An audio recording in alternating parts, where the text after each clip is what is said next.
નગરપાલિકાના સફાઈ કર્મચારીઓ વચ્ચે બબાલ સર્જાઈ તો જૂની અદાવતને લઈને બંને પક્ષો સામસામે આવ્યા હોય તેવી ચર્ચા સામે આવે છે। સમગ્ર ઘટનાનો સીસીટીવી ફૂટેજ પણ સામે આવ્યા છે। ઘટનાને પગલે બંને પક્ષોએ એકબીજા સામે પોલીસ ફરિયાદ નોંધાવવાની તજવીજ હાથ ધરી છે। સમગ્ર મામલે જસદણ પોલીસે વધુ તપાસ હાથ ધરી છે। તો બે પક્ષો વચ્ચે બોલાચાલી થઈ અને ત્યારબાદ હાથાપાઈ થઈ હતી તે અંગેનો વિડીયો પણ સામે આવ્યો છે। તો જસદણ નગરપાલિકાના સફાઈ કર્મચારીઓ વચ્ચે બબાલ સર્જાઈ હતી અને મારપીટ થઈ હતી તે અંગેનો વિડીયો સામે આવ્યો છે। સંવાદદાતા મુનાફ અમારી સાથે જોડાઈ ગયા છે। મુનાફ, સફાઈ કર્મચારીઓ વચ્ચે બબાલ સર્જાઈ, આખરે મુદ્દો શું હતો? બિલકુલ ચોક્કસ જસદણ નગરપાલિકા ઓફિસમાં એક મારામારીનો વિડીયો સામે આવ્યો હતો। ગઈકાલે સાંજે થઈ હતી આ મારામારી। સેનિટેશન વિભાગના કર્મચારી પર હુમલો થયો હતો। પતિ પત્ની નગરપાલિકાના કર્મચારી પર હુમલો કરવામાં તો સીસીટીવી કેસ થયા હતા। ઓફિસની મારામારીનો તમામ સીસી ફૂટેજ કેસ થયા હતા। દુષ્કર્મ કેસ મામલે જૂની અદાવત નગરપાલિકા ઓફિસમાં બબાલ થઈ હતી। સફાઈ કામદારની દંપતી કર્મચારીને માર માર્યો હતો। જસદણના સેનિટરી વિભાગમાં આ હંગામો બંને પક્ષે સામસામે પોલીસ ફરિયાદ નોંધાવી હતી।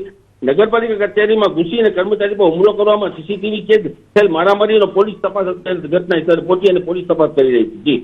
જી મુનાફ, સમગ્ર માહિતી બદલ આપનો આભાર।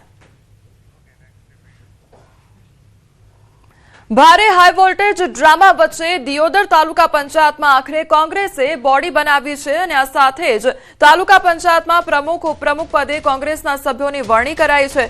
ખાસ વાત એ છે કે કોંગ્રેસે તાલુકા પંચાયતમાં હોદ્દેદારોની વરણીમાં મહિલા શક્તિને પ્રાધાન્ય આપ્યું છે। પ્રમુખ ઉપપ્રમુખ પદે મહિલાને સ્થાન આપ્યું છે તો પ્રમુખ ઉપપ્રમુખ પદે કોંગ્રેસના સભ્યોની વરણી કરવામાં આવી છે। દિયોદર તાલુકા પંચાયત પ્રમુખ પદે પ્રભાતભાઈ વાઘેલા અને ઉપપ્રમુખ પદે પાનાબેન ચાવડાની વરણી કરવામાં આવી છે। પાલડી બેઠકના સભ્ય છે પ્રમુખ પ્રભાતભાઈ વાઘેલા અને પ્રમુખ ઉપપ્રમુખ પદે મહિલાની વરણી કરવામાં આવી। ચીબડા બેઠકના સભ્ય છે ઉપપ્રમુખ પાનાબેન ચાવડા। તો કોંગ્રેસની બહુમતી વચ્ચે પ્રમુખ ઉપપ્રમુખ બંને પદ કોંગ્રેસના ફાળે ગયા છે। તાલુકા પંચાયતમાં 12 કોંગ્રેસ 10 ભાજપના સભ્યો, ત્યારે 2 ચૂંટણી ટળી અને ત્રીજી ચૂંટણીમાં કોંગ્રેસનું શાસન જોવા મળ્યું છે। ભારે હાઈ વોલ્ટેજ ડ્રામા વચ્ચે 2 ચૂંટણી ટળી હતી અને ત્યારબાદ ચૂંટણીનું આજે આયોજન કરવામાં આવ્યું હતું જે કોંગ્રેસને ફાળે ગઈ છે। રાજ્યમાં અસહ્ય ઉકળાટ અને કાળઝાળ ગરમી વચ્ચે હવામાનમાં પલટો આવ્યો અને ત્યારે મહીસાગર જિલ્લામાં વહેલી સવારથી જ કાળા ડિબાંગ વાદળો સાથે ધોધમાર વરસાદ ખાબક્યો। હવામાન વિભાગની આગાહી મુજબ લુણાવાડા વિસ્તારમાં પણ ઝરમર વરસાદ ખાબક્યો હતો। મેઘરાજાના ધમાકેદાર આગમનની સાથે જ વાતાવરણમાં એકાએક ઠંડક પ્રસરી જતા લોકોને ગરમીમાંથી રાહત પ્રાપ્ત થઈ હતી। સુરતમાં સગીરાના અપહરણ અને દુષ્કર્મ કેસમાં ચોક બજાર પોલીસે આરોપી દીપક સોંદરવાની ધરપકડ કરી છે। પોલીસ તપાસ મુજબ વેદ રોડ સ્થિત રમણનગર સોસાયટી પાસેથી 13 વર્ષીય સગીરાનું અપહરણ કરવામાં આવ્યું હતું। 25 મેના રોજ સગીરા ઘરેથી ગુમ થતા પરિવારે તેની શોધખોળ હાથ ધરી હતી, પરંતુ કોઈ જાણકારી નહીં લાગતા પરિવારે ફરિયાદ નોંધાવી હતી। પોલીસે સીસીટીવી ફૂટેજ અને હ્યુમન સોર્સના આધારે તપાસ શરૂ કરી હતી અને ગણતરીના કલાકોમાં આરોપીને ઝડપી પાડ્યો હતો। પૂછપરછ દરમિયાન ખુલાસો થયો કે આરોપીએ સગીરાને પ્રેમ જાળમાં ફસાવી લગ્નની લાલચ આપ્યાનું અને ત્યારબાદ દુષ્કર્મ આચર્યું હતું। હાલ પોલીસે પોક્સો એક્ટ હેઠળ ગુનો નોંધી આરોપીની ધરપકડ કરી વધુ તપાસ હાથ ધરી છે।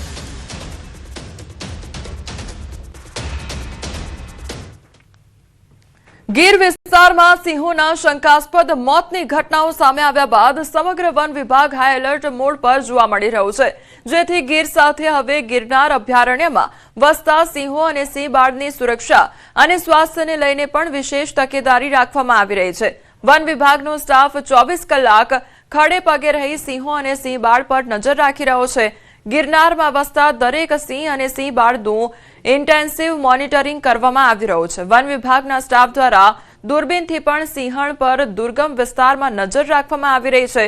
તો વન વિભાગ દ્વારા મેદાનમાં કાર્યરત સ્ટાફને ખાસ સૂચનાઓ આપવામાં આવી છે કે કોઈપણ સિંહમાં અસ્વસ્થતા, નબળાઈ અથવા અસામાન્ય વર્તન જોવા મળે તો તાત્કાલિક ઉચ્ચ અધિકારીઓ અને પશુ ચિકિત્સકોને જાણ કરવામાં આવે। तो गिरनार में हूँ आपने बतावा इच्छुं छूं कि एवा कोई लक्षणों अहींयाना सिंह अथवा सिंह बाल में हजी सुधी जोवा नहीं मळ्या। ज्यारे गीर विस्तार में आ ખબર અમને મળી ત્યારથી ઇન્ટેન્સિવ મોનિટરિંગ અમારે અહીંયા કરવામાં આવી રહ્યો છે. જેટલા સિંહ છે અને સિંહ બાળ છે આને ડીવોર્મિંગ અને ડીટિકિંગની પ્રક્રિયા હાથ ધરવામાં આવી રહી છે. ગીર વિસ્તારમાં સિંહોના મોત થતા એલર્ટ વધી ગયું છે અને આંકડો વધતા સિનિયર અધિકારીઓ એલર્ટ મોડ પર આવી ગયા છે. પીસીસીએફ ફિલ્ડમાં પ્રથમ વખત જાતે તપાસ કરવા પહોંચ્યા તો પીસીસીએફ ભવાનીપતિ તાત્કાલિક ગીર ખાતે પહોંચ્યા છે અને છેલ્લા 3 દિવસથી ગતિવિધિ ઉપર મોનિટરિંગ કરવામાં આવી રહ્યું છે. પીપાવાવ અને ભેરાઈ વીડીમાં નિરીક્ષણ કરવામાં આવ્યું છે. પીપાવાવ દરિયાકાંઠા સુધી ચકાસણી કરવામાં આવી. તમામ રેન્જ ફોરેસ્ટ સ્ટાફ ટ્રેકરો હાઈ એલર્ટ પર છે તો સિંહોની તમામ ગતિવિધિ ઉપર બાજ નજર રાખવામાં આવી રહી છે.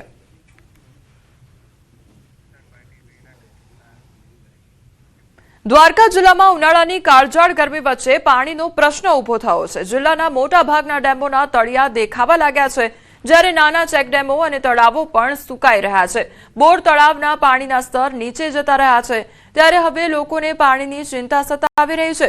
વળી ખંભાળિયા પાસે આવેલા ઘી ડેમમાં હાલ માત્ર 21% પાણીનો જથ્થો બચ્યો હોવાનું સામે આવ્યું છે. ભાણવડ પાસે આવેલા વર્તુબે ડેમમાં માત્ર 4% પાણી બચ્યું છે તો શેઢા ભારથડી ડેમમાં 11%, સિંધણી ડેમમાં 4.95% અને વેરાડી બે ડેમમાં 18% પાણીનો જથ્થો નોંધાયો છે તો કબરકા ડેમમાં 2.47% પાણી છે જ્યારે ગટકી અને સાની ડેમ સંપૂર્ણપણે ખાલી થઈ ગયા હોવાનું સામે આવ્યું છે. ત્યારે હવે જો વરસાદ વધુ ખેંચાય તો ખેડૂતો, પશુપાલકો અને સામાન્ય લોકોને મોટી મુશ્કેલીનો સામનો કરવો પડી શકે તેવી સ્થિતિ ઊભી થઈ રહી છે. વિસ્તારમાં પાણીની એવી તંગી છે એની વાત ન પૂછો.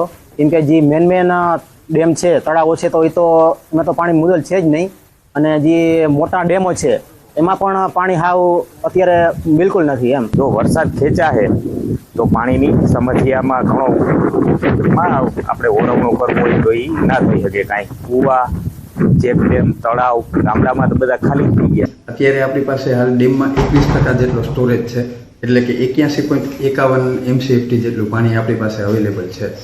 એમાંથી આપણે પાણી પૂરું પાડી પીવાના પાણી માટે આપણે જુલાઈ 2026 સુધી આ બંને સંસ્થાઓને પીવાનું પાણી પૂરું પાડી શકીએ તેમ છે. દેવભૂમિ દ્વારકા જિલ્લાના તમામ જળાશયોના હાલ તળિયા દેખાવા લાગ્યા છે ત્યારે હું આપને દ્રશ્યો બતાવવા માંગીશ. દેવભૂમિ દ્વારકા જિલ્લાના ખંભાળિયા પાસે આવેલો આ ઘી ડેમ છે.